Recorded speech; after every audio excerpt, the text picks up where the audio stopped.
Viewers, তো নেমে গেলাম তিস্তা ব্যারেজে।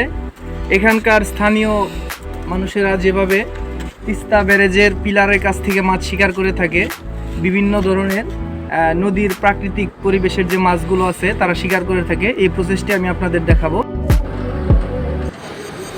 আমরা সাধারণত গ্রাম অঞ্চলে যেভাবে শিবজাল দিয়ে মাছ শিকার করে থাকি, আমাদের গ্রাম্য ভাষায় আমরা এটাকে শিবজাল বলে থাকি, ঠিক এই রকমভাবে ওনারাও একটি লাঠির মাথায় শিবজালের মতো একটা দড়ি দিয়ে লাগিয়ে, তারপর স্রোতের বিপরীত মুখে যেখানে পানির একটা ফ্লো তৈরি হয় ওইখানে ওনারা জাল ফেলে এবং কিছুক্ষণ পর পর জালটি উপরে উঠায়, আর তার সাথে উঠে আসে ছোট বড় জানা অজানা অনেক ধরনের মাছ।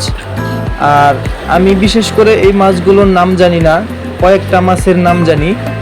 এখানে আমার জানা মতে যে ছোট ছোট মাছগুলো আপনারা দেখতে পাচ্ছেন, এই মাছের নাম হচ্ছে বৈরালি মাছ।